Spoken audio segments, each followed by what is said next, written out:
అన్నమయ్య జిల్లా రాజంపేట మండలం బోయినపల్లిలో గురువారం నేషనల్ హైవే రహదారిపైన నియోజకవర్గ జనసేన నేత ఆకుల నరసయ్య నిరసన తెలిపారు. ఈ సందర్భంగా ఆయన మాట్లాడుతూ నేషనల్ హైవేపై రోజు వందల కొద్ది వాహనాలు వెళుతూ గుంతలు ఏర్పడిన చోట ప్రజలు ప్రమాదాలకు గురై మరణిస్తున్నారని ఆరోపించారు. పక్క రాష్ట్రమైన తెలంగాణలో సినిమా తొక్కిసలాటలో మరణిస్తే అసెంబ్లీలో ప్రస్తావిస్తున్నారు. ఇక్కడ రాయలసీమలో రోడ్డు ప్రమాదాలకు గురై చిన్నారుల ప్రాణాలు పోతున్న ప్రభుత్వానికి ప్రజా ప్రతినిధులకు చలనం కూడా లేదని మండిపడ్డారు. గతంలో జగన్మోహన్ రెడ్డి, ఇప్పుడు చంద్రబాబు నాయుడు ఇద్దరు రాయలసీమ వాసులు అయినా పట్టించుకోవడం లేదని డిప్యూటీ సీఎం పవన్ కళ్యాణ్ ఆయన పట్టించుకోవాలని విన్నవించారు.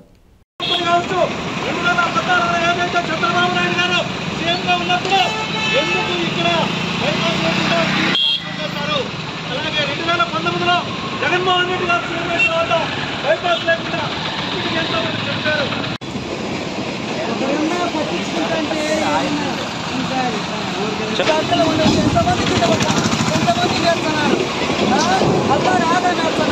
ఒకరన్నా పట్టించుకుంటే కాదు గవర్నమెంట్ ఎవరు పట్టించుకోవడం లేదా? ఏం చేద్దాం చెప్పు. 3 సార్లు మనం వచ్చినా ఆడికి వాన వచ్చి పట్టుకుపోతుంది, పక్కన్నారు లేస్తున్నారు. ఏం చేద్దాం చెప్పు. అందరికీ నమస్కారం. కడప జిల్లా రాజంపేట నియోజకవర్గం బైపాస్ నుంచి మాట్లాడుతున్నాం.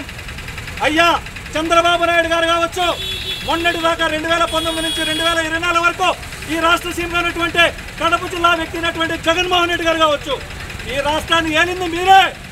ఒకరేమో కడప జిల్లా, ఒకరేమో చిత్తూరు జిల్లా. మరి ఎందుకు సార్ మా బ్రతుకులు మారలేదు? కడప నుంచి తిరుపతికి బైపాస్ ఎందుకు వేయట్లేదు? కేంద్రం నుంచి నిధులు వస్తూనే ఉన్నాయంటున్నారు, మరి ఎందుకు బైపాస్ వేయట్లేదు? ఈ రోజున ఇక్కడ బైపాస్ లేకపోవడం వల్ల మొన్నటికి మొన్న ఒకే కుటుంబంలో భార్యాభర్త చనిపోవడం, వాళ్ళ బిడ్డ కూడా 12-13 ఏళ్ల బిడ్డ కూడా ఏలూరు హాస్పిటల్లో చికిత్స పొందుతూ అతను చనిపోవడం, ఇలాంటివి సార్ ఈ రోజున మీడియా సాక్షిగా నేను అడుగుతున్నాను, మిమ్మల్ని తెలియజేస్తున్నాను. మీకు ఈ రోజు ఈ 3 ప్రాణాలు పోలేదు, ఇప్పటికే చాలా ప్రాణాలు పోయాయి. ఈ బైపాస్ లేకపోవడం వల్ల ఇక్కడ అన్నమాచార్య కాలేజీలో ఇంజనీరింగ్ చదువుతున్నటువంటి విద్యార్థులు కూడా ప్రమాదాల గురించి చనిపోయారు. చాలా మంది ఇక్కడ ఈ బైపాస్ లేకపోవడం వల్ల ఎంతో మంది ప్రాణాలు పోతున్నాయి. నేను ఒకటే అడుగుతున్నా, ఈ రాయలసీమలో పుట్టినటువంటి చంద్రబాబు నాయుడు గారు కావచ్చు, జగన్మోహన్ రెడ్డి గారు కావచ్చు, ఇంకా ఎంతమంది ప్రాణాలు పోతే కానీ ఈ బైపాస్ రోడ్డు మాకు సెలవైన మహాప్రభు అని చెప్పేసి కూడా ఈ మీడియా ద్వారా తెలియజేసుకుంటున్నాం. ఎవరిదైనా ప్రాణమే సార్, అదే మీ కుటుంబంలో మీ కుటుంబ సభ్యులు ఎవరైనా చనిపోతే ఆ బాధ మీకు తెలుస్తుంది. కానీ ఇక్కడ మనకి ఇంటర్నేషనల్ ఎయిర్పోర్ట్ లేక తిరుపతిలో పెట్టే అవకాశం ఉన్నా కూడా చెన్నైలో పెడుతూ చెన్నై నుంచి వస్తూ ఎంతోమంది ప్రమాదంలో చనిపోయారు. అలాగే ఈ రోజున బైపాస్ కడప నుంచి తిరుపతికి ఎన్నేళ్ళైంది సార్? 2014లో కూటమి ప్రభుత్వం అని అప్పుడు బీజేపీ జనసేన మద్దతుతో వచ్చినటువంటి చంద్రబాబు నాయుడు గాలి కొదిలేశారు. అలాగే ఈ రోజున మళ్ళీ చంద్రబాబు నాయుడు గారు సీఎం ఉన్నారు. 2019లో జగన్మోహన్ రెడ్డి గారు ఉండే సొంత కడప జిల్లా బిడ్డగా పుట్టే కడప నుంచి తిరుపతికి హైవే వేసుకునేటువంటి దౌర్భాగ్యం ఎందుకే రోడ్లు వేయటారు? బైపాస్ అంటే బైపాస్ వేయడానికి ఏమన్నా కాంట్రాక్టులు వస్తే మీరు కోట్ల వాళ్ళ దగ్గర ఏమన్నా లంచాలు అడుగుతున్నారా? అందుకు కాంట్రాక్టులు వెనక పారిపోతున్నారా? మాకు అర్థం కావట్లేదు. ఒక్కటే అడుగుతున్నా మీడియా సాక్షిగా, అయ్యా చంద్రబాబు నాయుడు గారు మీరేమో చిత్తూరు జిల్లా, జగన్మోహన్ రెడ్డి గారు ఏమో కడప జిల్లా, ఇద్దరు పుట్టింది ఈ రాయలసీమలోనే. మరి కడప తిరుపతికి బైపాస్ వేయించుకోలేని మీరు మా రాయలసీమ సీఎంలు సార్, చాలా దౌర్భాగ్యం సార్. ఒక్కటే అడుగుతున్నా చంద్రబాబు నాయుడు గారిని కానీ అలాగే జగన్మోహన్ రెడ్డి గారిని, ఇంకా ఎంతమంది బైపాస్ లో రోడ్డు ప్రమాదంలో చనిపోతే మీరు అప్పుడు బైపాస్ పనులు మొదలు పెడతారు?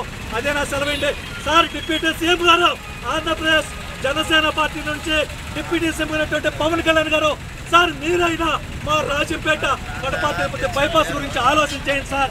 ఎన్నో రోడ్లు వేస్తున్నారు మీరు, ఎక్కడ అరణ్యంలో కూడా వేస్తున్నారు. కాబట్టి మీరు దయచేసి మా ప్రాణాలు పోకుండా, ఒక్క ప్రాణం పోయినా కూడా ఇక్కడ చాలా విలువైంది, మీరైనా శ్రద్ధ తీసుకుని మాకు కడప తిరుపతి నుంచి బైపాస్ రోడ్డు వేయించాలని చెప్పేసి కోరుకుంటున్నాం. ఈ రోజున సినిమా తొక్కిసలాటలో ఒక్క ప్రాణం పోతే రేవంత్ రెడ్డి గారు అసెంబ్లీలో దాన్నే పదే మాట్లాడుతున్నారే. ఇక్కడ వందల ప్రాణాలు పోయాయి సార్ ఈ బైపాస్ రోడ్డు లేకడం వల్ల. మేము ఎవరికి చెప్పుకోవాలి?